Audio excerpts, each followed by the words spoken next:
আল্লাহ কোরআনে এখানে তুলে ধরেছেন। আল্লাহর সেই নবী যিনি, তার নাম হলো সুলাইমান আলা নবিয়িনা ওয়া আলাইহিস সালাতু ওয়াস সালাম, নবিয়ুল্লাহ ইবনু নবিয়িল্লাহ। সুবহানাল্লাহ। আল্লাহ তাআলার একজন প্রিয় নবী হযরতে সুলাইমান আলাইহিস সালাম, নাম শুনেছেন না সকলে? উনি নিজেও নবী, ওনার বাবাও নবী। সুলাইমান আলাইহিস সালাম তিনি শুধু নবী ছিলেন তা নয়, তিনি ছিলেন প্রভাবশালী একজন বাদশাহ, বিশ্বজয়ী বাদশাহ। ওনার খেলাফতকালে, ওনার জীবদ্দশায় সারা পৃথিবীর রাজত্ব উনি একা করেছেন। বোঝেন তার রাজত্ব কত বড় ছিল। তার খেলাফতকালে সারা বিশ্বের রাজত্ব উনি একা করেছেন। আর বিশ্বের সকল অঞ্চলে প্রাদেশিক বিভিন্ন বাদশা ছিল, কিন্তু সকল বাদশাদের যিনি প্রধান ছিলেন, তার অর্ডারে সারা ওয়ার্ল্ড চলতো, সেই ব্যক্তি হলেন আল্লাহ তাআলার একজন নবী। বলুন সুবহানাল্লাহ। আল্লাহ রাব্বুল আলামিনের আরেক বান্দা ছিলেন, তিনিও সারা বিশ্বের রাজত্ব চালিয়েছেন একা। সেই ব্যক্তি নবী কিনা এই ব্যাপারে মতবিরোধ রয়েছে। তিনি নবী কিনা এই ব্যাপারে কি আছে? মতভেদ রয়েছে। সেই ব্যক্তিকে আমরা এক নামে চিনি, কোরআন তাকে আর একটা নাম দিয়েছে। আমরা তাকে বাদশাহ ইস্কেন্দার নামে চিনি, কোরআন তাকে নাম দিয়েছে বাদশাহ জুলকারনাইন। কি নাম দিয়েছে? কারনুন শব্দের অর্থ হলো, বিভিন্ন অর্থ আছে, তার একটা অর্থ হলো প্রান্ত, এক শেষ অঞ্চল। তো করনাইন, জুলকারনাইন মানে দুই প্রান্তওয়ালা, এটা হলো শাব্দিক অর্থ। ওনার অবস্থা হলো উনি পৃথিবীর শুরু থেকে শেষ পর্যন্ত একদিক থেকে প্রথমে ভ্রমণ করেছেন, সেটা হলো সূর্যের উদয়স্থল থেকে সূর্যের অস্তস্থল পর্যন্ত, যেটাকে মাগরিবুশ শামস, মাতলাউশ শামস আর মাগরিবুশ শামস, সূর্য উদয়স্থল থেকে অস্তস্থল পর্যন্ত ভ্রমণ করেছেন।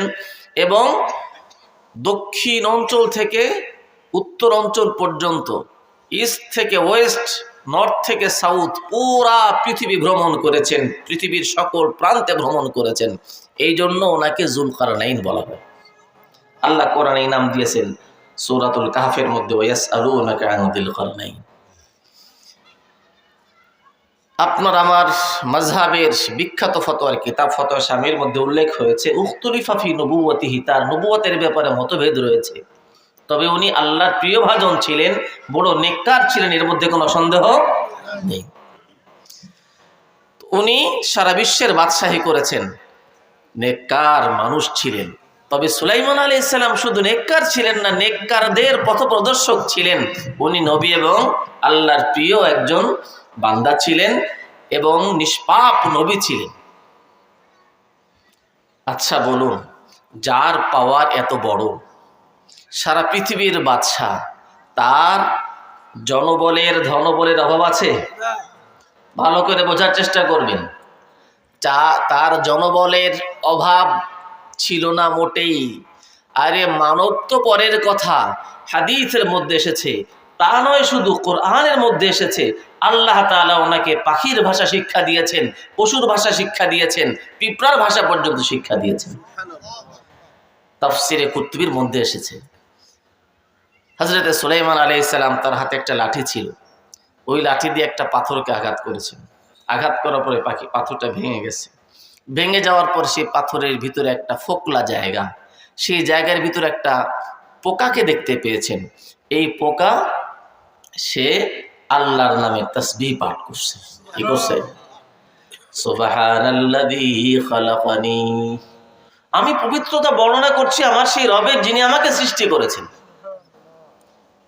ওয়ারাযাকানি ওয়া লাম ইয়ানসানি, এবং তিনি আমাকে রিজিকও দান করছেন।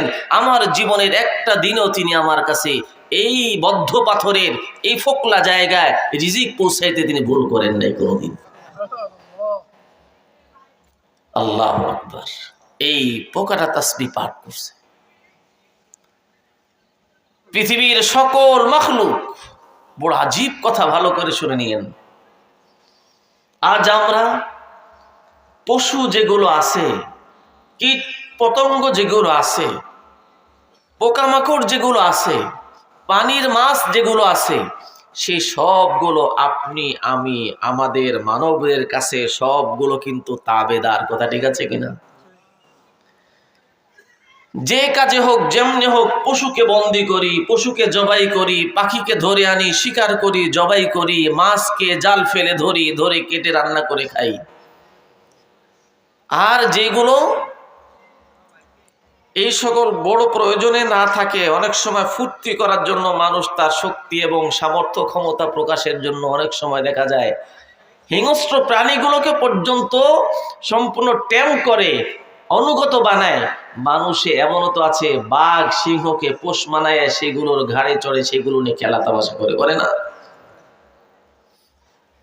এত বিরাট দেহওয়ালা হাতি, সেই প্রাণীর কাঁধে বসে ছোট্ট একটা মাহুত যেই দিকে ডিরেকশন দেয় সেই দিকে হাতিটা চলতে থাকে। আল্লাহু আকবার। এটা কার হুকুমে? আল্লাহ তাআলা বলেন, ওয়ালাকাদ কাররামনা বানি আদম, আমি আদম সন্তানদেরকে সম্মানী বানিয়ে দিয়েছি। ওয়ারাযাকনাহুম মিনাত তাইয়্যিবাত, এবং সকল পবিত্র পরিচ্ছন্ন হালাল খাদ্য দ্বারা তাদেরকে আমি খাদ্য দান করি। ওয়াহামালনাহুম ফিল বাররি ওয়াল বাহর, জলস্থলের সব জায়গায় বিচরণের অধিকার, শক্তি, সামর্থ্য আমি আল্লাহ মানবকে দান করেছি।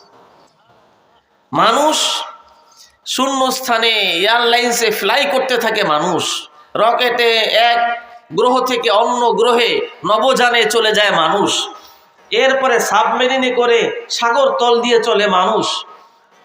কি সেই মানুষের এই এক অঞ্চল থেকে আর এক অঞ্চলে বিচরণ, এইরকম বিচরণ দুনিয়ার অন্য কোনো মাখলুক করে?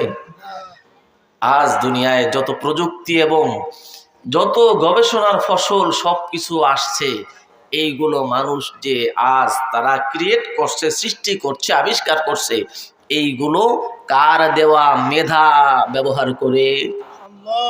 এই জন্যই আল্লাহ তাআলা বলেন, আমি এটা করিয়েছি তোমাকে দিয়ে। তো দুনিয়ার মানুষকে এতটা আল্লাহ তাআলা ক্ষমতা এবং সক্ষমতা দান করেছেন যে সে তার কর্তৃত্ব সকলের উপরে। কিন্তু আল্লাহ তাআলা এমন একটা কুদরত দেখিয়ে দিয়েছেন যে আমি আমার নবীকে এমন জিনিস দান করলাম যা পৃথিবীর কোনো শক্তিধর কোনো বাদশাহ বা কোনো কিং সেটা লাভ করতে পারবে না। আল্লাহ তাআলা বলেন সুলাইমান আলাইহিস সালামের কথা, আমি আমার নবী সুলাইমানকে পাখির ভাষা পর্যন্ত শিক্ষা দান করেছি। আল্লাহ নবী সুলাইমান আলাইহিস সালাম বলেন, আমাকে পাখির ভাষা শিক্ষা দেওয়া হয়েছে। আল্লাহু আকবার। কোরআনে মাজিদের ভিতরে সূরাতুন নামলের মধ্যে আল্লাহ উল্লেখ করেছেন, আল্লাহর নবী সুলাইমান আলাইহিস সালাম একটা উপত্যকা দিয়ে যাচ্ছিলেন। উপত্যকা মানে দুটি পাহাড়ের মাঝে যে ঢালু জায়গা, সেটাকে কি বলা হয়? উপত্যকা বলা হয়। আরবিতে ওয়াদি বলা হয়। হাত্তা ইদা বালাগাল ওয়াদি, যখন সে একটা উপত্যকায় পৌঁছলেন, সেই ওয়াদিয়ার নাম, সেই ওয়াদি, সেই উপত্যকাটা ভরপুর ছিল হলো পিঁপড়াদের আস্তানা। ওই সময় সুলাইমান আলাইহিস সালামের সঙ্গে থাকতেন কারা জানেন? পাওয়ার বলতেছিলাম, কত বড় পাওয়ার! একটা সিংহাসন তার সাথে ছিল। এই সিংহাসনের ভিতরে হাজার হাজার মানুষ, হাজার হাজার পশু, হাজার হাজার পাখি এবং ওনার সৈন্যবাহিনী সকলে উঠে বসত। সুলাইমান আলাইহিস সালাম আদেশ করতেন ফ্লাই করার জন্য, উড়াল দেওয়ার জন্য, সকলকে নিয়ে উড়াল দেওয়া শুরু করত। এত স্পিডে উড়ে চলে যেত। তাফসীর আল্লাহ তাআলা কোরআন স্পষ্ট বলেন, গুদুহা শারু ওয়া রাওয়াহুহা শাহর, এই তখ্ত এবং এই সিংহাসনটা সকাল বেলায় উড়ে চলে যাইতো এত দূরে। একটা দ্রুত গতিশীল ঘোড়া যদি চলা শুরু করে, 1 মাস পর্যন্ত যদি স্ট্যান্ড বাই দৌড়াইতে থাকে, অবিরাম ভাবে যদি 1 মাস দৌড়ায়, এই ঘোড়াটা যত দূরে যাবে, আল্লাহর নবীর সিংহাসনটা সকালের 1 ঘন্টা ফ্লাই করলে অত দূরে চলে যাইতো, আবার বিকালে অত দূরে চলে যাইত। আল্লাহর নবী সারা বিশ্ব ঘুরে ঘুরে দেখতেন এই সিংহাসনে বসে, কারণ সারা বিশ্বের উনি কে? বাদশাহ। আল্লাহ এখন আল্লাহ তাআলার সেই নবী উনি যাচ্ছেন কোন এক জায়গা থামতে বলেছেন, সেই সিংহাসনকে থামছে। উনি লোকজন সকলকে নিয়ে সেই পিঁপড়ার উপত্যকা দিয়ে যাচ্ছেন। এখন পিঁপড়াদের একজন সম্রাট ছিল, সে তার সকল প্রজাকে ডাক দিয়ে একটা কথা বলেছে। সেই কথাটা সুলাইমান আলাইহিস সালাম শুনে ফেলেছেন। আল্লাহ তাআলা পিঁপড়া সেই বাক্যটা কোরআনে উল্লেখ করেছেন। ক্বালাত নামলাতুন ইয়া আইয়ুহান নামলু দুখুলু মাসাকিনাকুম লা ইয়াহতিমান্নাকুম সুলাইমান ওয়া জুনুদুহু ওয়া হুম লা ইয়াশউরুন। পিঁপড়াদের যে নাকি রানী ছিল বা বাদশা ছিল, সে তার প্রজাদেরকে ডাক দিয়ে বলছেন, হে সকল পিঁপড়া, সকলে আমার ঘোষণা শুনে নাও। সুলাইমান আল্লাহর নবী সে তার সৈন্য সামন্ত নিয়ে, তার লোক লস্কর নিয়ে আমাদের উপত্যকা পায়ে হেঁটে পাড়ি দিয়ে চলে যাবে। খবরদার তাড়াতাড়ি গর্তের ভিতরে প্রবেশ করো, নতুবা সুলাইমান এবং তার দলবলের পদতলে পিষ্ট হয়ে তোমরা খতম হয়ে যাবে। তাড়াতাড়ি গর্তে যাও। এই পিঁপড়ার ভাষা সুলাইমান আলাইহিস সালাম শোনার সাথে সাথে বুঝে ফেলেছেন। শুধু তাই নয়, তাবাসসামা যাহিকান, মুস্কি হেসে ফেলেছেন। আল্লাহু আকবার। আল্লাহর নবী সুলাইমান আলাইহিস সালাম পাখির ভাষা শিক্ষা লাভ করেছেন, কীট পতঙ্গ পিঁপড়ার ভাষা পর্যন্ত জেনেছেন। শুধু তাই নয়, যত দৈত্য দানব দুর্বৃত্ত জিন জাতি সকলে আল্লাহর নবীর বশবর্তী এবং অনুগত ছিল। জিনরা পর্যন্ত তাদের সুলাইমান আলাইহিস সালামের কাছে হাজিরি দেওয়া লাগতো। কোনো অবাধ্যতা প্রদর্শন করার কোনো স্পর্ধা ছিল না। এমন বড় নবী, এত বড় পাওয়ারফুল নবী, এই নবী তার জনবলে সৈন্য সামন্তে অভাব ছিল? অভাব ছিল নাকি? তাহলে ধনবল অভাব ছিল মনে হয়। ধনবল কি ছিল তা শুনুন। সুলাইমান আলাইহিস সালামের সেই সিংহাসনে যখন উনি চলতেন, বিভিন্ন পাখি থাকতো, তার মধ্যে একটা পাখি থাকতো যে পাখির নাম হলো হুদহুদ। কি নাম? এই হুদহুদ পাখিটাকে উনি সাথে রাখতেন। এই হুদহুদ পাখিটা এর একটা বৈশিষ্ট্য ছিল, মরুর অঞ্চল তো, সেখানে তো যেখানে সেখানে পানি, মিষ্টি পানি পাওয়া যেত না। তো এই পাখিটা সে মাটিতে ঠোঁট লাগাইলে বলে দিতে পারতো এত গজ মাটির নিচে পানি পাওয়া যাবে। ওই জায়গায় যেখানে পানির লেয়ার কাছে এই তথ্য হুদহুদ পাখি দিত, সেখানে মাটি খোদাই করে নিচ থেকে পানি তুলে মিষ্টি পানি সকলে পান করতেন। এই জন্য হুদহুদকে সাথে রাখতেন। একদিন এই হুদহুদ নেই। আল্লাহ নবী বলেন, মালিলা আরাল হুদহুদ আম কানা মিনাল গায়িবিন। কি হলো, আমি হুদহুদকে কেন দেখতে পাচ্ছি না? হুদহুদ কি অনুপস্থিত? সে কি অ্যাবসেন্ট হয়ে গেছে কিনা আমি তো জানতে পারছি না, নাকি আমি দেখতে পাচ্ছি না? আল্লাহ বলেন, ফামাকাসা গায়রা বাঈদ। অল্প একটু অপেক্ষা করেছেন, এর মধ্যে হুদহুদ এসে উপস্থিত। এতটা সে ভীত প্রকম্পিত নবীর সামনে এসে বলছে, আহাত্তু বিমা লাম তুহিত বিহি ইলমা। হে আল্লাহর নবী, আপনি সারা বিশ্বের বাদশা, তবে আপনার এই রাজত্ব সারা বিশ্বের মাঝে একটা অঞ্চল এমন রয়েছে যে অঞ্চলের খোঁজ আপনি জানেন না। সেই অঞ্চলে সকল মানুষ সূর্যের পূজা করে, দুনিয়ার মাখলুকের পূজা করে। তাদের একজন রানী রয়েছে, সেই রানী কিন্তু সেই সূর্যের পূজারীদের জন্য ওই পূজার কর্মেরই সে পথ প্রদর্শন করে। সেই রানীর নাম হলো বিলকিস। তার নাম কি? আল্লাহ নবী শোনার সঙ্গে সঙ্গে, তাই নবীদের ভিতরে সবচেয়ে বড় অস্থিরতা থাকে, দুনিয়ার মানুষ যেন কোন দুনিয়ার মাখলুকের পূজা করে ঈমান ধ্বংস করে শিরক কুফরের মধ্যে নিপতিত হয়ে তাদের ইহকাল ধ্বংস করে জাহান্নামে যেন না হয়, এই জন্য অস্থির থাকেন নবীরা। আল্লাহ নবী সুলাইমান আলাইহিস সালাম এই শোনার সাথে সাথে কি করলেন, একটা চিঠি লিখলেন। চিঠি লিখে হুদহুদের কাছে পাঠিয়ে দিলেন, তুমি যাবে সেই রানীর কাছে পৌঁছে দিবে। এখন হুদহুদ সে চিঠি নিয়ে রওনা হয়েছে। চিঠির মধ্যে বাক্য কি ছিল তাও আল্লাহ কোরআনে তুলে ধরেছেন। ইন্নাহু মিন সুলাইমান ওয়া ইন্নাহু বিসমিল্লাহির রহমানির রহিম আল্লাহ তাআলু আলাইয়া ওয়া আতুনি মুসলিমিন। এই হলো চিঠির বাক্য। এই চিঠিটা হলো আমি সুলাইমানের পক্ষ থেকে আল্লাহর নামে শুরু করছি।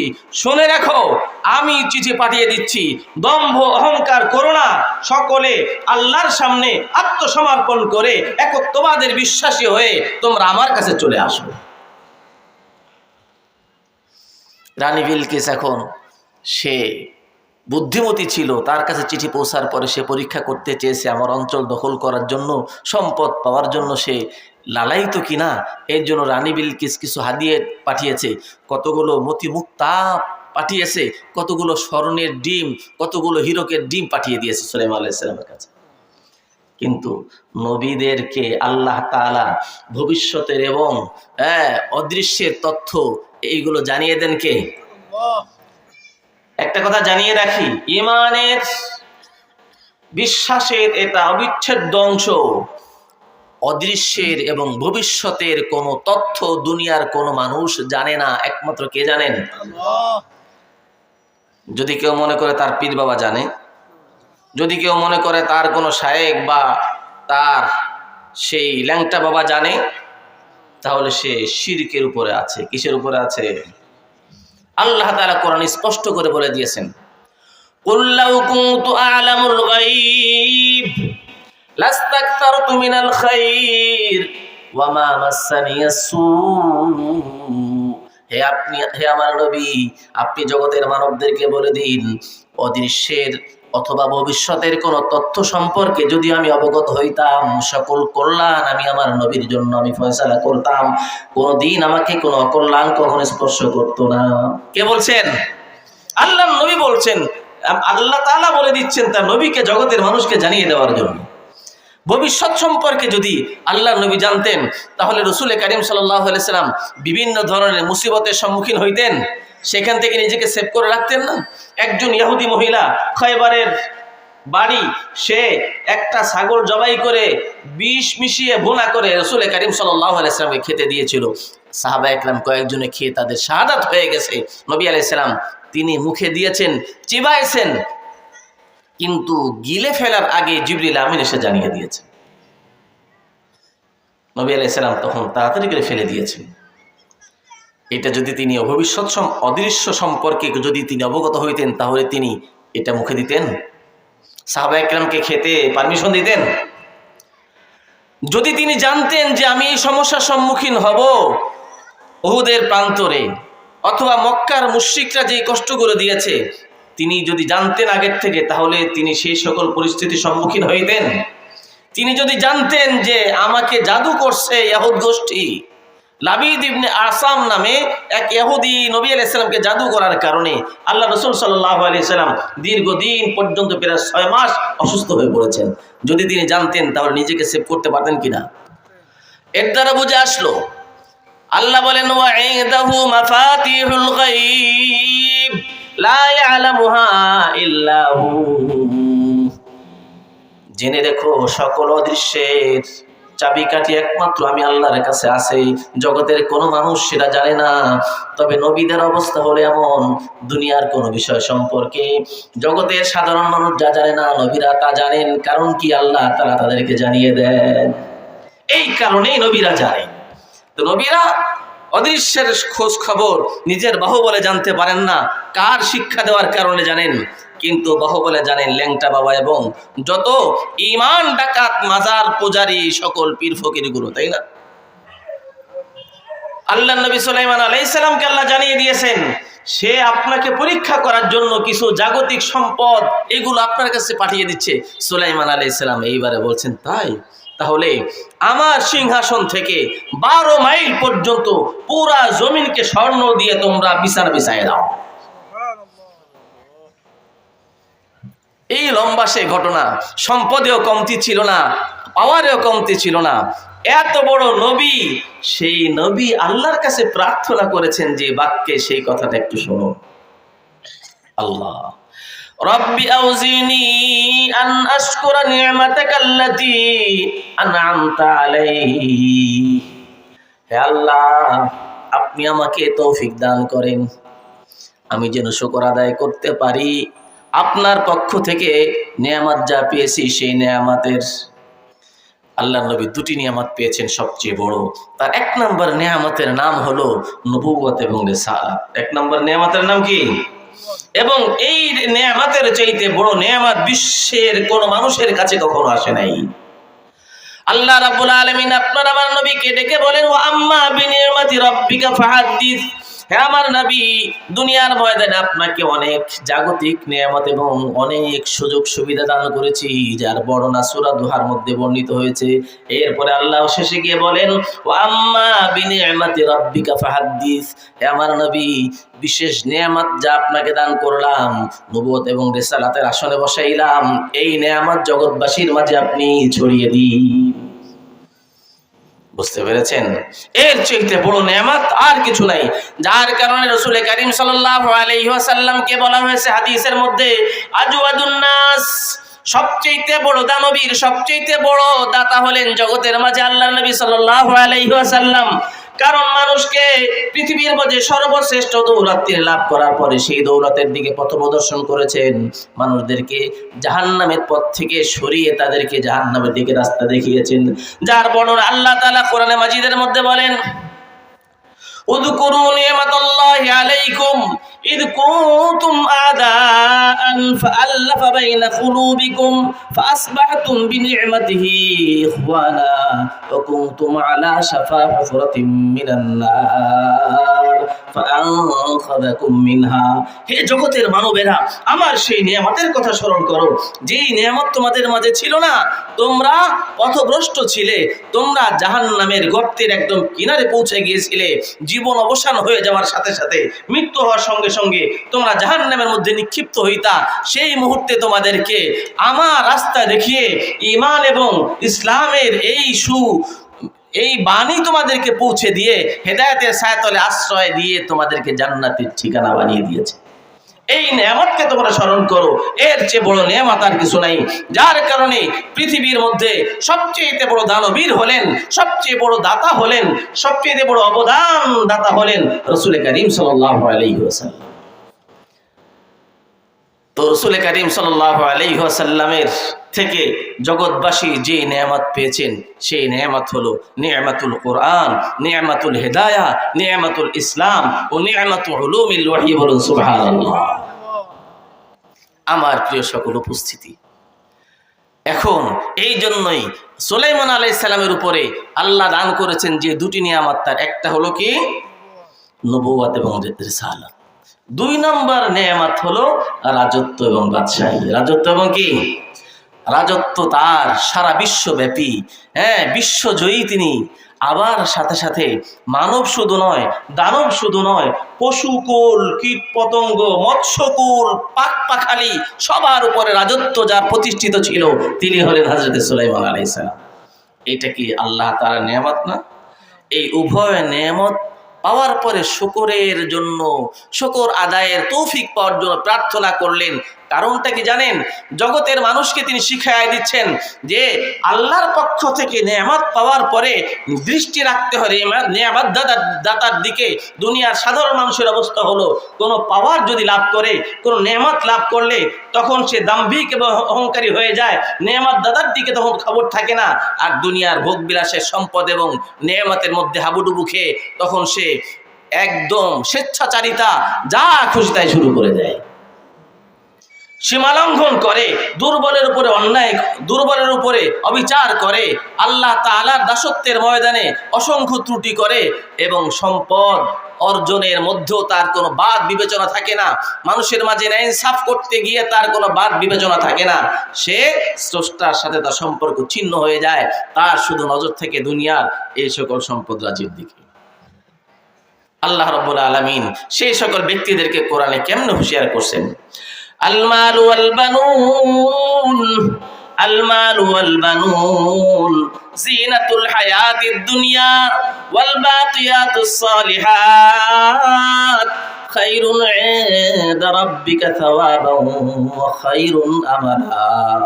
আল্লাহ বলে দিচ্ছেন এই যে ধনবল জনবল এটা দুনিয়ার জীবনে অল্প সময়ের জন্য শুধুমাত্র চোখের শোভা ছাড়া আর কিছু নয়। চোখের শোভা কেন বললেন? দেখুন, একজন মানুষ, সে বড় অফিসার, সে প্রাইম মিনিস্টার, অথবা সে দেশের পুলিশ ডিপার্টমেন্টের প্রধান আইজিপি, অথবা সে সেনা প্রধান, অথবা সে মনে করুন একটা জেলার ডিসি, এমপি, মন্ত্রী, তার কাছে জি হুজুর ভূমিকা রাখার মানুষের অভাব নাই, তার ভক্ত ভৃত্য চাকরের অভাব নাই। সেই লোকটার এই যে অবস্থা, এইটা নিয়ে সে গর্বিত ঠিক, কিন্তু এই লোকটার যদি চরম কোনো বিপদে পড়ে, তখন সেই বিপদ কাঁধে নেওয়ার জন্য তার এই সকল ভক্তভাজনদের কেউ কি তৈরি হবে? কথার কথা, এই লোকটার মৃত্যু এসে গেল, ফাঁসির অর্ডার হলো, কোনো কারণে কি হইল? সে এমন একটা রাষ্ট্রদ্রোহী তার মামলায় ফেসে গেছে, এখন তার ফাঁসি হচ্ছে। যারা জি হুজুরের ভূমিকা পালন করত, তাদের কেউ বলবে না আমি আমার বসের জায়গায় ফাঁসির সেই কাস্টে ঝুলবো, আমার বসকে মুক্ত করে দিন? কেউ বলে? কেউ বলে না। আরে তারা তো পরের কথা। একজন মানুষ যখন সন্তানদের জন্য ঢের সম্পদ রাজি করে যাচ্ছে, বাড়িতে ব্যাংক ব্যালেন্স করছে, সম্পদ ল্যান্ড ইত্যাদি সব কিছু করছে, এই লোকটা যেই দিন রাত্রে মৃত্যুবরণ করে, ওই দিন রাত্রে তার স্ত্রী কি স্বামীর মরদেহকে নিয়ে সেই খাটে 1 ঘন্টা ঘুমায়, যেই খাটে স্বামীর সঙ্গে 50 বছর রাত কাটিয়েছে? বলে যে আমার স্বামীর মরদেহকে পাহারাদারি করব, এই খাটে তাকে আমি লেপের নিচেই শুইয়ে রাখবো? কোন স্ত্রী বলে কখনো? কোন সন্তান কি বলে আমাদের জন্য এত দয়াদ্র ছিলেন আমার বাবা, এত কিছু করে গেছেন, মাথার ঘাম পায়ে ফেলেছেন, আমার বাবার কবরে আমাকে তোমরা দাফন করে দাও? বলেছে কোনো কালে কোনো সন্তান? সম্পদ রেখে গেছে, শত কোটি, হাজার কোটি টাকার সম্পদ রেখে গেছে। এর মধ্যে বৈধতা অবৈধতা তো কোনো তোয়াক্কা করে নাই, আছে না? দুনিয়ায় অবৈধ টাকার মালিকই তো বেশি, বৈধ টাকায় এত বড় তো কিছু করা বড় মুশকিল। যাদের বাসায় তল্লাশি করলে 993 কোটি টাকা পাওয়া যায়, এগুলো বৈধ বলা চলে? একটা চাকুরি করে একজন মানুষের বেতন কত? কালকে সেই সুদূর মাদারীপুর থেকে আসতেছিলাম মাহফিলে, একটা সচিবের বাড়ি দেখাইলো একজনে। সেই সচিব বাড়িটা করতে তার খরচ হয়েছে 4 কোটি টাকা। গ্রামে বসবাস করবে না, ঢাকায় বড় তার টাওয়ার রয়েছে, গ্রামে একটা বাড়ি করেছে না, 6 কোটি টাকা খরচ হয়েছে। একজন সচিবের বেতন কত? সর্বোচ্চ গেলে তার অনারিয়াম এবং মান্থলি স্যালারি মিললে কত হবে? 1.5 লাখ কি সর্বোচ্চ 2 লাখ টাকা। এই দিয়ে সংসার, বাসা ভাড়া ইত্যাদি চলাই তো কষ্ট তাই সেই সচিবদের জন্য। তারা এই 4 কোটি টাকার বাড়ি গ্রামে করে ফেলাই দেওয়া সম্ভব? 6 কোটি টাকা সম্ভব এটা? এখন বুঝুন, এইভাবে সম্পদ করে কাদের জন্য? সন্তানের জন্য। এখন সেই সন্তান কেউ কি বলে যে 1000 টাকার একটা বান্ডিল বাবার কবরে দিয়ে দেই, এত কিছু করে গেছেন, যদি সেখানে বাবার প্রয়োজন হয়? করে কেউ? বুঝে আসলো দুনিয়ার ময়দানে সম্পদ এবং সন্তান এবং জনবল ধনবল এইগুলোর কোনো দাম নাই। এই হায়াতের অবসান হয়ে যাওয়ার সঙ্গে সঙ্গে সব কিছু এক নিমিষের জন্য ফুরিয়ে যায়। আল্লাহ তাআলার কাছে সেইভাবে যেতে হয় যেমনি দুনিয়া এসেছিলাম। আল্লাহ রাব্বুল আলামিন সে কথা বলেন, আল মাল ওয়াল বানুন জিনাতুল হায়াতিদ দুনিয়া ওয়াল বাকিয়াতুস সালিহাত। আল্লাহর কাছে যেতে হবে কেমনে? আল্লাহ বলেন, ওয়ালাকাদ জিতুনা ফুরাদা কামা খালাকনাকুম আউওয়ালা মাররা।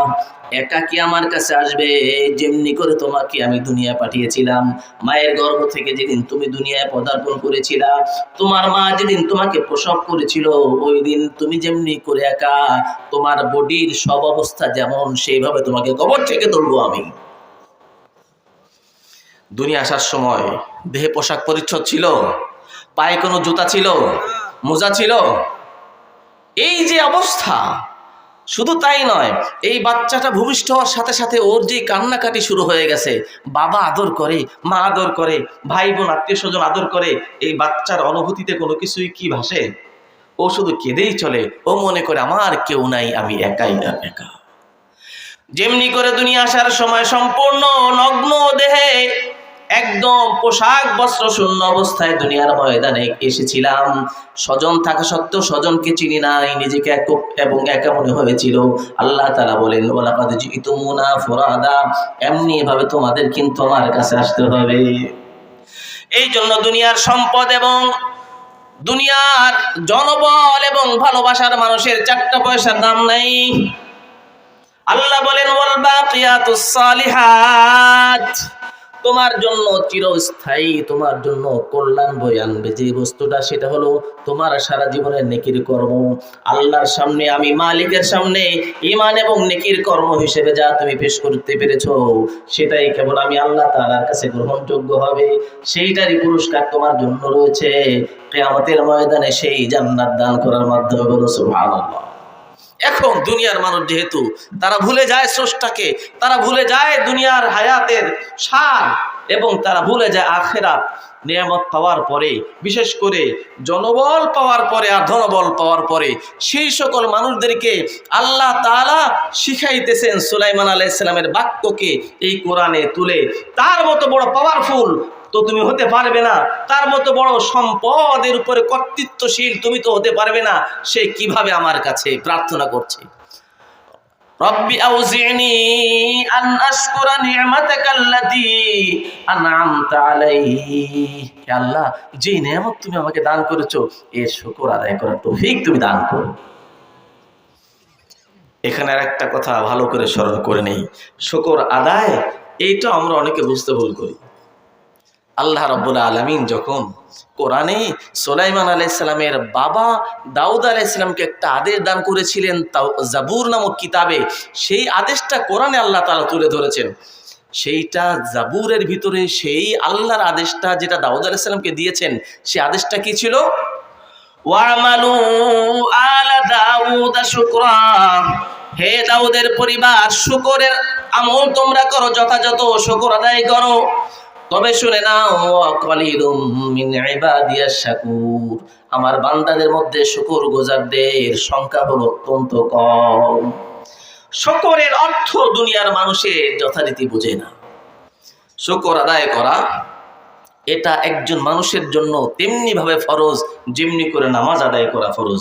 শুকর আদায় করা, শুকর ত্যাগ করা তেমনি করে হারাম যেমনি করে অন্যের সম্পদ খাওয়া হারাম। আল্লাহ কেমনে বলছেন দেখুন, লা ইন শাকারতুম লাযীদান্নাকুম, যদি আমার পক্ষ থেকে প্রাপ্ত নেয়ামতের পরে শুকর আদায় করো তাহলে নেয়ামতকে আমি তোমার জন্য আরো বাড়িয়ে দিব। ওয়ালা ইন কাফারতুম, আর যদি না শুকর করো, ইন্না আযাবি লাশাদীদ, জেনে রেখো আমার পক্ষ থেকে চরম শাস্তি তোমার জন্য অপেক্ষা করছে। অর্থাৎ নিয়ামতের শুকর আদায় করা ফরজ, কিন্তু এখন সেই নিয়ামতের শুকর আদায়টা আমরা চিনতে ভুল করি। এটাই আল্লাহ তাআলা হুঁশিয়ার করে দিলেন দাউদ আলাইহিস সালামের পরিবারকে, হে আমার দাউদের পরিবার, ইয়া'মালু আলা দাউদা শুকরা, হে দাউদের পরিবার, শুকর আদায় করো যথারীতি আমার মানসা মোতাবেক, আমার মর্জি মোতাবেক শুকর পেশ করো। তবে শুনে নাও, ওয়াকালিলুম মিন ইবাদিয়াশ শাকুর, প্রকৃত শুকর গুজার, শুকর আদায়কারী সংখ্যা কিন্তু দুনিয়া অত্যন্ত কম। প্রকৃত শুকর আদায়কারী সংখ্যা কম। এইটা যখন সুলাইমান আলাইহিস সালাম দেখতে পাইলেন তার বাবার উপরে নাজিল হওয়া সেই জাবুর কিতাবের মধ্যে, তখনই বুঝে ফেলেছেন শুকর আদায়ের তৌফিক চাইতে হবে তেমনি ভাবে যেমন শুকর আল্লাহ তাআলা চান। শুকর আমরা আসলে ভালো করে সকলে আমরাও বুঝি না, তবে এক আরব কবি শুকর আদায়ের পদ্ধতি বলেছেন, শুকর কাকে বলে, কেমনে আদায় করতে হয়। আফাদাতকুমুন না'মাউ মিন্নি থালাসাতান, আফাদাতকুমুন না'মাউ মিন্নি থালাসাতান, ইয়াদি ওয়া লিসানি ওয়াজ যামিরাল মুহাজ্জাবা। শুকর আদায় করতে হয় 3 পদ্ধতিতে। কয় পদ্ধতিতে? 3 পদ্ধতি। এই 3টা পদ্ধতির মধ্যে সবচেয়ে দুর্বল পদ্ধতি হলো জবান দ্বারা বলা আল্লাহুম্মা লাকাল হামদু ওয়া লাকাশ শুকরু আলা নিয়ামিক। হে আল্লাহ, তুমি যত নিয়ামত দান করেছো, আমি আরবিতে বললাম, বাংলা ভাষায় বললেও তো হয়ে যাবে তাই না? আরবদেরকে আরবি ভাষা যিনি দান করেছেন, বাংলা ভাষা আপনাকে আমাকে কে দান করেছেন? এই জন্য বাংলা ভাষায় বললাম, আল্লাহ তুমি যত নিয়ামত দান করেছো তার উপরে আমি শুকর আদায় করছি, এ কথা বললাম আল্লাহ তাআলার কাছে। বুঝাচ্ছে? এইটা একটা শুকর আদায়ের ভাষা। তবে এইটা সবচেয়ে শুকর আদায়ের দুর্বল পদ্ধতি। শুকর আদায়ের আরেকটা পদ্ধতি হলো অন্তরের গভীর থেকে আল্লাহ তাআলার পক্ষ থেকে প্রাপ্ত নেয়ামতের উপরে সবসময় আনন্দিত থাকা এবং অন্তরের ভিতর থেকে বলতে থাকা, আল্লাহ তুমি যা দিয়েছো তোমার জন্য, তোমার প্রতি লক্ষ লক্ষ শুকর আদায় করছি। এটার অন্তরের ভিতর থেকে এই কথা স্বীকারোক্তি প্রকাশ করা, যে এটার জন্য কোনো ভাষা নেই, অন্তরে শুধু আল্লাহর কাছে শুকর প্রকাশ করবে। এইটা হলো তার চেয়ে একটু উত্তম পদ্ধতি। 3 নাম্বার পদ্ধতি হলো আল্লাহ ইয়াদি ওয়ালিসানি। ইয়াদি বলে কবি বুঝিয়েছেন, যতগুলো অঙ্গ প্রত্যঙ্গ রয়েছে, যতগুলো নেয়ামত পেয়েছি, এই সবগুলোকে আল্লাহ তাআলার দাসত্বের ময়দানে ব্যবহার করা, নাফরমানির ময়দানে ব্যবহার না করা। কথা বুঝেন নাই? আমার যতটুকু আমার জীবনের উপরে আল্লাহর আনুগত্য যত কিছু দিয়ে আল্লাহ তাআলা আমার উপরে ওয়াজিব করে দিয়েছেন, সবগুলোকে যথারীতি সেইভাবে আমি সেগুলোকে আল্লাহর সামনে পেশ করা, আল্লাহ যেই নাফরমানিতে চলতে বাধা দিয়ে নিষেধ করেছেন সেই জায়গা থেকে ফিরে থাকা,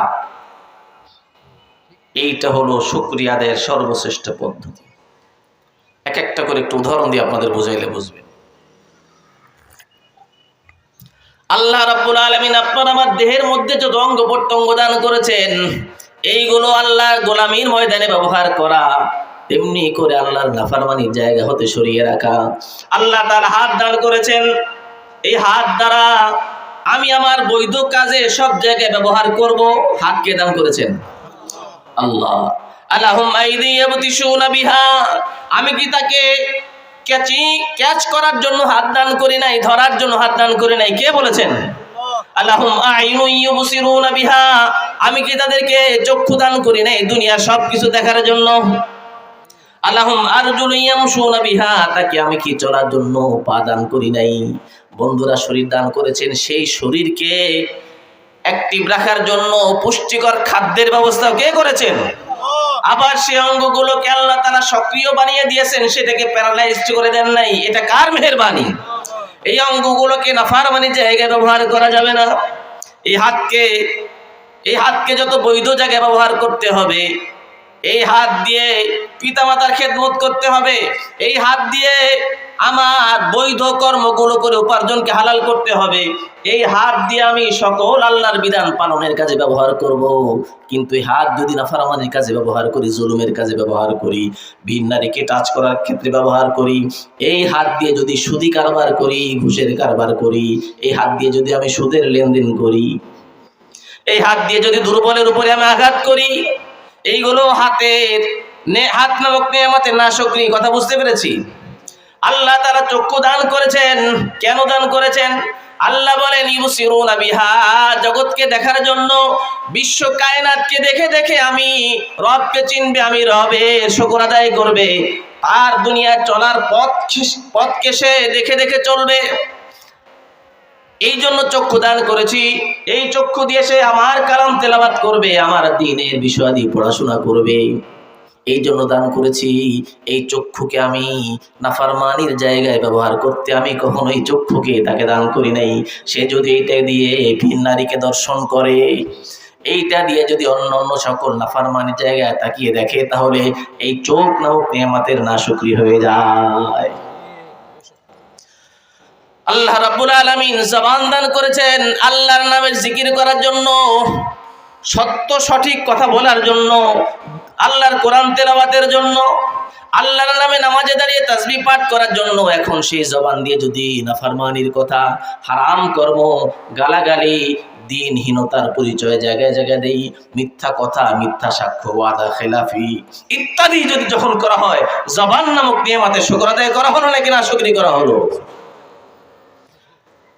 আল্লাহ রাব্বুল আলামিন যাদেরকে ধন সম্পদ দান করেছেন, এই ধন সম্পদকে শুকরের সঙ্গে ব্যবহার করতে হবে।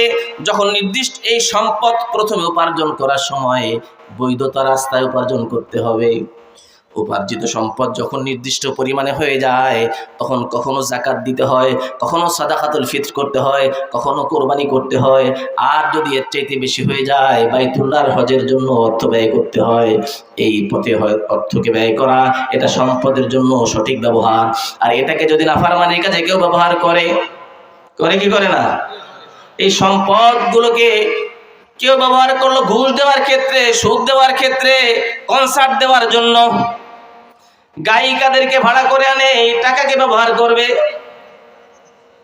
বুঝতে পেরেছেন আল্লাহ কেমনে বলেছেন, ইন্নাল মুবাদ্দিরিন কানু ইখওয়ানাশ শায়াতিন। যারা অপব্যয় করে তারা, শুনে নাও, তারা সম্পদের চরম নাশুকরি করার কারণে তারা শয়তানের ভাই হয়ে যায়।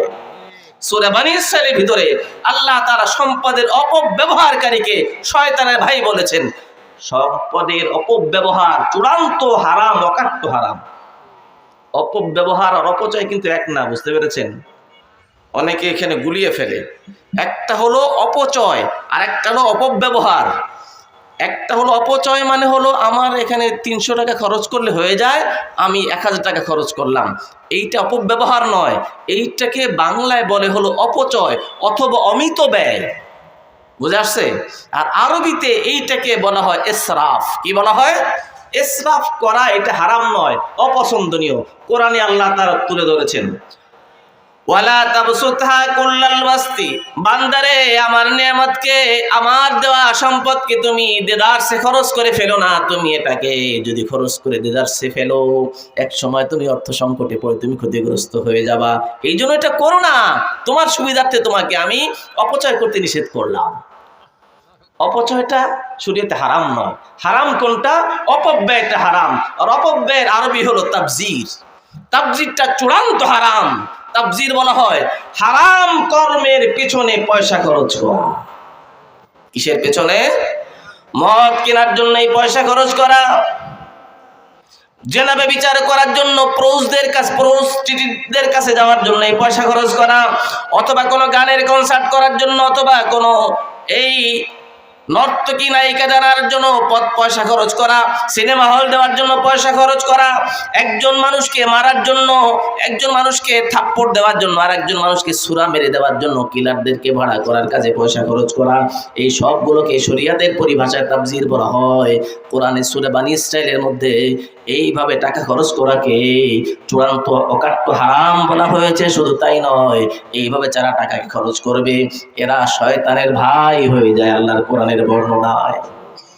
এইভাবে যারা টাকাকে বিনষ্ট করে হারাম জায়গায়, নাফরমানির জায়গায়, এরা টাকার নাশুকরি আদায় করবে। আল্লাহ তাআলা যাকে উঁচু মসনদে উঠাইছেন, বড় অফিসার হয়ে গেছে, একজন মনে করুন সুপার অফ পুলিশ হয়ে গেছে, একজন আইজিপি হয়ে গেছে, এখন এই জায়গায় এসে তার উঁচু মসনদে আসলে তাকে উঠাইছেন কে? একজন এমপি হয়ে গেছে, তাকে উঠাইছেন কে? একজন চেয়ারম্যান হয়ে গেছে, তাকে উঠাইছেন কে? এখন সেই ক্ষমতার বলে যদি সে বাস দুর্বলের উপরে আক্রমণ, নির্দোষীকে মিথ্যা কেসে ফাঁসিয়ে দেওয়া, অথবা দুর্বল ব্যক্তির জায়গা জমি দখল করা, আরেকজন ব্যক্তির উপরে গিয়ে আক্রমণ করা শুরু করলো অন্যায়ভাবে, এই ব্যক্তির এই ক্ষমতাগুলোর ব্যবহার করতে গিয়ে সে শুকরিয়া ত্যাগ করে সে নাশুকরি শুরু করে দিল। এই পদ্ধতিতে যারা দুনিয়ার ময়দানে জীবন চালাবে এরা সকলে এইভাবে যত আল্লাহর দেওয়া দুনিয়ায় প্রাপ্ত নেয়ামত যা রয়েছে এইগুলো যারা অন্যায়ভাবে ব্যবহার করবে, আল্লাহ তাআলার বর্ণনা এরা হলো চরম নেয়ামতের নাশুকর আদায়কারী। কিন্তু আজ আমরা নেয়ামতের শুকর আদায়ের সর্বশ্রেষ্ঠ পদ্ধতি আল্লাহর পক্ষ থেকে প্রাপ্ত নেয়ামতগুলোকে যথারীতি আল্লাহর হুকুমের মধ্যে ব্যবহার করা, আল্লাহর নিষিদ্ধ জায়গা থেকে হেফাজত করা, এই পদ্ধতিতে শুকর আদায় করার কোনো কিছুই বুঝি না। শুধুমাত্র বাস সম্পদ পাইছি মুখে মুখে বলি আলহামদুলিল্লাহ, সবচেয়ে দুর্বল পদ্ধতি গ্রহণ করে ফেলেছি। এই জন্যই আপনি আমি নেয়ামতের শুকর আদায় করতে এবং তৌফিক পাইতে আমরা পথ পাচ্ছি না। এই জন্যই সেই পথকে দেখিয়ে দিচ্ছেন আল্লাহর নবী। আল্লাহর কাছে তৌফিক ভিক্ষা চেয়ে কি বলছেন? রব্বি আউজিনি আন আশকুরা নি'মাতাকাল্লাতী আন'আমতা আলাইয়া। হে আল্লাহ, নেয়ামতের শুকর আদায়কারী প্রকৃতপক্ষে দুনিয়ার মধ্যে অত্যন্ত কম তুমি বলেছো, তবে যেই পন্থায় নেয়ামতের শুকর আদায় তুমি পছন্দ করো তেমন পদ্ধতিতে নেয়ামতের শুকর আদায়ের তৌফিক তুমি আমাকে দান করো। রব্বি আউজিনি আন আশকুরা নি'মাতাকাল্লাতী আন'আমতা আলাইয়া ওয়া আলা ওয়ালিদাই। যে নিয়ামত আমাকে দিয়েছো, আমার মাতা পিতাকে দিয়েছো, সব নিয়ামতের শুকর যেন আমি একলা আদায় করতে পারি, এই তৌফিক আল্লাহ আপনি আমাকে দান করুন। আমি আপনাকে নিয়ামতের শুকরের সম্পর্কে একটা উদাহরণ দিলে ভালো করে বুঝবেন। এতক্ষণ কতটুকু বুঝছেন, উদাহরণ দিলে বুঝবেন। আপনি আপনার কোনো মিল ফ্যাক্টরি বা কোনো ফার্মে কোনো জায়গায় দুইজন লোককে দায়িত্ব দিয়েছেন। এদেরকে আপনি একটু বেশি পরিমাণে মহব্বত করেন। এদের বেতন ওই ডিপার্টমেন্টের সবাইকে যা দেন তাদের চেয়ে দুইজনকে বেশি পরিমাণে দেন। এদেরকে ইত্যাদি ইত্যাদি অনারিয়াম, সম্মানী, খরচাদি ইত্যাদি টাকা বেশি করে দেন। ঈদের সময় আসলে বড় করে বোনাস দেন। এই দুইজনকে একটু বেশি ভালোবাসেন। এখন এই দুইজনের দুই ধরনের স্বভাব। একজনের স্বভাব হলো সে আপনি বসের প্রশংসায় একদম পঞ্চমুখ হয়ে কাউকে পাইলে আপনার প্রশংসার বন্যা বইয়ে দিচ্ছে। আমার মালিক, আমার বস এত বড় দাতা, এত বড় দানবীর, আমাকে এটা দেয় সেটা দেয়, তার মতো এত বড় হাতেম তাই কোনোদিন দেখি নাই, এই প্রশংসা করে বেড়ায়। কিন্তু তাকে আপনি তো কাজে নিয়োগ দিয়েছিলেন একটা কাজ দায়িত্ব পালন করার জন্য, কথা ঠিক আছে কিনা? সে প্রশংসার বন্যা বইয়ে বেড়ায় কিন্তু কাজের নামে ঠনঠন। কাজের নামে কি? কাজের ডিউটি পালন করে 100-র মধ্যে 5%, আর সারাদিন আপনার প্রশংসার গপসপ করে বেড়ায়। আর একজন আপনার প্রশংসা মোটামুটি করে, প্রয়োজন হইলে করে, অন্তর থেকে আপনার প্রতি অত্যন্ত সে একদম আপনার প্রতি প্রফুল্ল প্রসন্ন, কিন্তু যেই দায়িত্ব দিয়েছেন 100% সে দায়িত্ব পালন করে, মানুষের মাঝে গিয়ে আপনার প্রশংসার ডঙ্কা বাজায় না। বলেন এই দুইজনের মধ্যে ভালোবাসবেন কোনজনকে? উত্তর দিন না। কারণ আপনি যে নেয়ামত তার উপরে রাখছেন, যে অবদান তার উপরে রাখছেন, যে দয়া দক্ষিণা তার উপরে রাখছেন, ওইটা কর্মের মাধ্যমে সে যথারীতি শুকর আদায় করছে।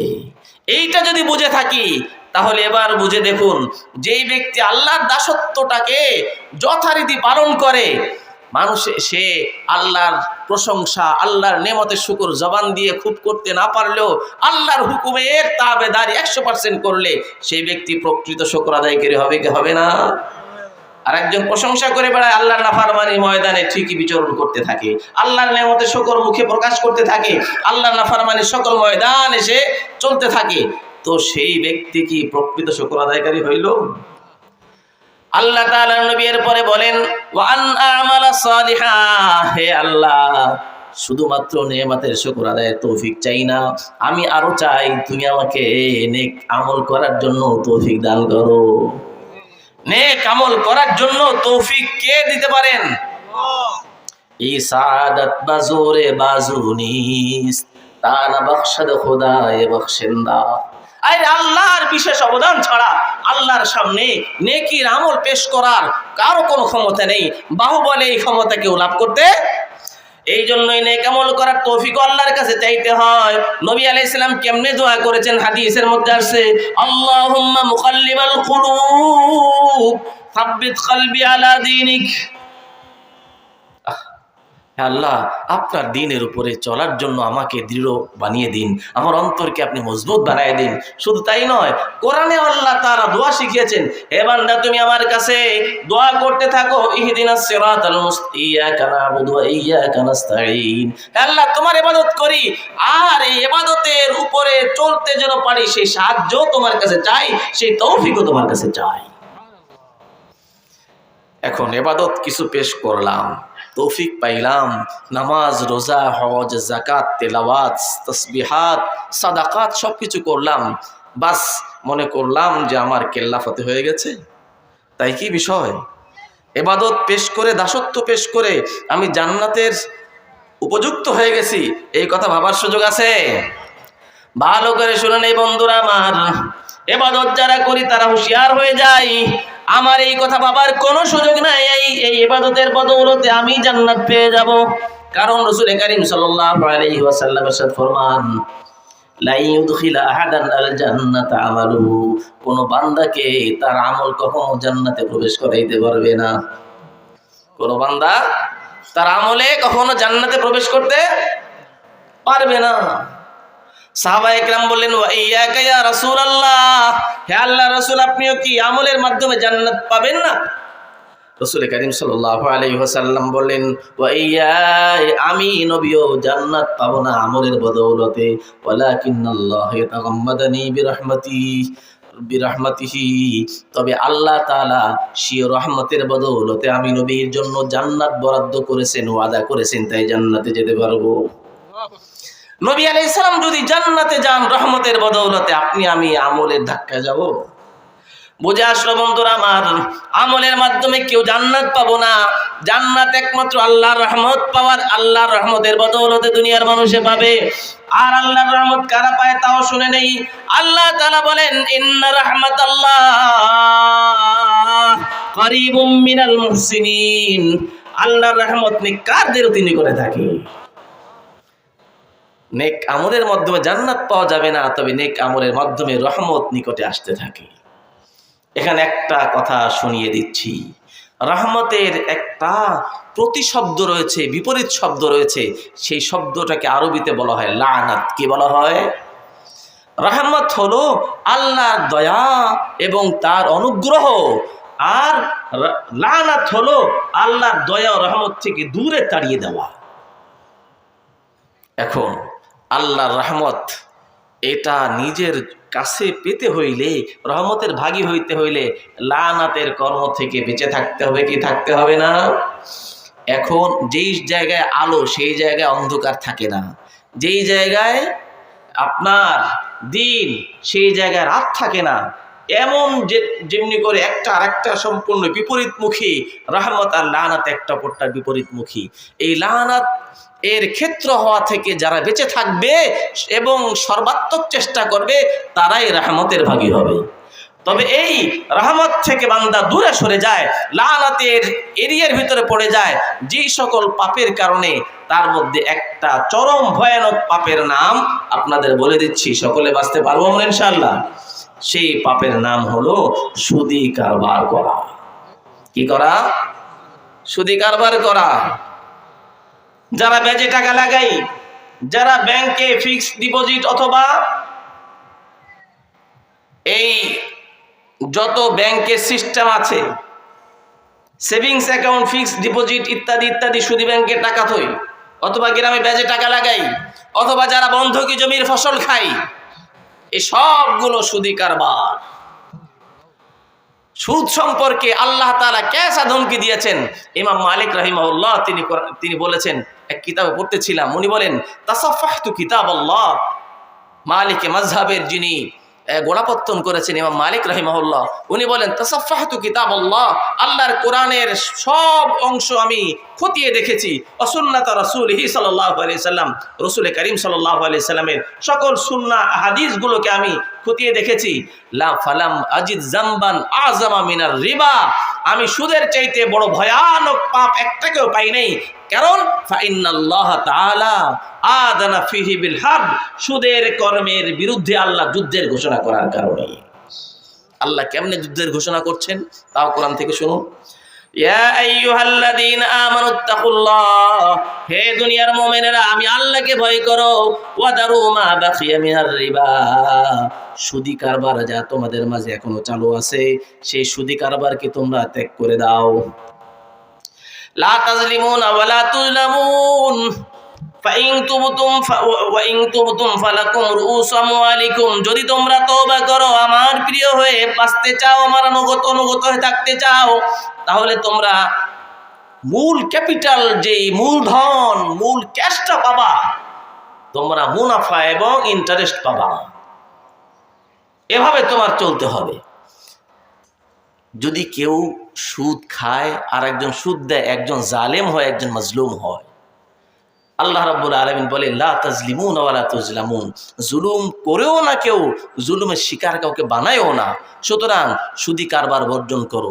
এরপরে আল্লাহ কি বলছেন, ফাইল্লাম তাফআলু, যদি সুদ বর্জন না করো, সুদি কারবারিরা শুনে নাও, সুদখোররা শুনে নাও, কে বলছেন, ফাদানু বিহারবিম মিনাল্লাহি ওয়া রাসূলিহি, তাহলে আমি আল্লাহ এবং আমি আল্লাহর রাসূলের বিরুদ্ধে যুদ্ধের জন্য প্রস্তুত হয়ে যাও। আল্লাহর সঙ্গে যুদ্ধ করার কোনো ক্ষমতা আছে নাকি? তার রাসূলের বিরুদ্ধে যুদ্ধের ক্ষমতা আছে নাকি? এই আয়াতের ব্যাখ্যার ভিতরে ইমাম কুরতুবী রাহিমাহুল্লাহ উল্লেখ করেছেন যে এখানে আল্লাহ তাআলা সুদখোরদের বিরুদ্ধে যুদ্ধের ঘোষণা করছেন। এর অর্থ হলো প্রত্যেক ব্যক্তি, প্রত্যেক যোদ্ধা প্রতিপক্ষকে যুদ্ধের ক্ষেত্রে চরমভাবে আঘাত করে শেষ করে দিতে চায়। আল্লাহ তাআলা তিনি যেন সুদখোরদেরকে চরমভাবে ক্ষতিগ্রস্ত করে দিবেন, এটাই তিনি ইঙ্গিত করছেন। আর আল্লাহ তাআলা একজন মানুষকে তখনই চরমভাবে ক্ষতিগ্রস্ত করবেন যখন একজন মানুষ চিরস্থায়ী জাহান্নামী হয়ে যায়। আর চিরস্থায়ী জাহান্নামী একজন মানুষ তখনই হবে যখন দুনিয়া থেকে যাওয়ার সময় ঈমান থেকে মাহরুম হয়ে দুনিয়া থেকে যায়। এই আয়াতজন ইঙ্গিত দিয়ে যাচ্ছে আমাদের মাঝে যে সুদের উপরে যারা থাকবে তারা মৃত্যুর সময় ঈমান নসিবে তাদের হবে না। এই জন্য বলেছিলাম এই সুদ সম্পর্কে রাসূল কারীম সাল্লাল্লাহু আলাইহি ওয়াসাল্লাম কি বলেছেন, সহিহ বুখারীর হাদিসের মধ্যে ভালো করে শুনে নিন। লাআনাল্লাহু আকিলার রিবা ওয়া মুকিলাহু ওয়া শাহিদাইহি ওয়া কাতিবাহু, যে সুদ খায়, যে সুদ লেখে, যে সুদের উপরে সাক্ষী হয়, আর যে সুদ দেয়, সবার উপরে আল্লাহ তাআলা লানত পড়তে থাকে। লানত পড়তে থাকে মানে কি, রহমত থেকে তাড়িয়ে দেন। এই অবস্থায় মারা গেলে জান্নাতে যাওয়ার উপায় আছে? এই জন্য বন্ধুরা আমার, আল্লাহ রাব্বুল আলামিনের সেই কাছে নেক আমল পেশ করতে হবে। তবে কোন নেক আমল? তাও আল্লাহর নবী সুলাইমান আলাইহিস সালাম বলেন, ওয়াল আমালা সালিহান তারদাহ, এমন নেকির আমলের তৌফিক দাও যে নেকির আমলে তুমি সন্তুষ্ট হয়ে যাও হে আমার মালিক। নেকির আমল করলেই হবে না, আল্লাহ সন্তুষ্ট হন এমন নেকির আমল হতে হবে, তাহলেই নাজাতের এবং জান্নাতের আশা করা যায়। আর আল্লাহর সন্তুষ্টি এটা হলো জরুরি নেকির আমলের সাথে সাথে, নতুবা এই নেকির আমলের কোনো দাম নাই। আল্লাহু আকবার। সাহাবায়ে কেরাম ছিলেন এই ময়দানে সবার আগে। আল্লাহ তাআলা দুনিয়ার ময়দানে ঘোষণা দিয়ে দিয়েছেন, নবী এবং রাসূলদের পরে আপনার আমার এই উম্মতে মুহাম্মাদী সর্বশ্রেষ্ঠ যারা তারা হলেন সাহাবায়ে কেরাম। কোরআনের ভিতর আল্লাহ বলে দিয়েছেন, আমি আমার নবীর সাহাবীদের জিন্দেগির উপরে একদম সন্তুষ্টি প্রকাশ করে দিলাম। আল্লাহ বলেন রাদিয়াল্লাহু আনহুম, আমি আল্লাহ তাদের উপর রাজি হয়ে গেছি। এই জন্য সুলাইমান আলাইহিস সালাম বলেন, ওয়া আন আমালা সালিহান তারদা, হে আল্লাহ এমন নেকির আমলে তৌফিক দান করো যে নেকির আমলে তুমি সন্তুষ্ট হয়ে যাও। এরপরে গিয়ে সর্বশেষ প্রার্থনা বলেন, ওয়াদখিলনি বিরহমাতিকা ফি ইবাদিকাস সালিহিন, হে আল্লাহ তোমার নিছক রহমতের বদৌলতে তোমার প্রিয় বান্দাদের কাতারে শামিল করো। মানে যে প্রিয় বান্দাদেরকে এক কাতারে শামিল করে আল্লাহ তাআলা ঠিকানা দেখিয়ে দিবেন কোন জায়গায়। আল্লাহ তাআলা বলেন, ইয়া আইয়াতুহান নাফসুল মুতমাইন্নাহ, হে ওই সকল রূহওয়ালারা, আত্মাওয়ালারা, তোমরা হে ওই মানব সত্তারা যারা দুনিয়ার ময়দানে আমার দাসত্বের উপরেই তোমরা প্রশান্তি পেয়েছো, আমার গোলামিটাকেই তুমি প্রাধান্য দিয়ে চলেছো এবং আমার সামনে নেকির আমল করেছো, আমার মর্জি মোতাবেক চলেছো, শুনে নাও, ফাদখুলি ফি ইবাদি, আমার সালিহিন বান্দাদের কাতারে শামিল হও, ওয়াদখুলি জান্নাতি, জান্নাতে প্রবেশ করো। বুঝতে পেরেছেন? সেই জান্নাতে প্রবেশ অধিকার যেন পাই, এইটাও আল্লাহর নবী নিষ্পাপ মাসুম নবী হয়ে আল্লাহর কাছে ভিক্ষা চাচ্ছেন। ওয়াদখিলনি বিরহমাতিকা, হে আল্লাহ তোমার রহমতের বদৌলতে আমাকে প্রবেশ করাও ফি ইবাদিকাস সালিহিন, তোমার নেককার বান্দাদের কাতারে। আল্লাহ রাব্বুল আলামিন এই আয়াতে কারিমা থেকে যা কিছু আলোচনা আমরা শুনলাম, এই অধমকেও আমলে তৌফিক দান করেন। আমার সকল শ্রোতা ভাই এবং শ্রোতা বোন যারা যেখানে আছেন আমলে তৌফিক নসিব করেন। এখন আপনাদের পরিচিত আমার স্নেহাস্পদ মাওলানা মুফতি শহীদুল্লাহ আলোচনা করবে। সুন্দর আলোচনা করে আলহামদুলিল্লাহ আমরা সকলে আলোচনা শুনবো। আল্লাহ তাআলা আমাদের সকলের জন্য ইহকাল ও পরকালে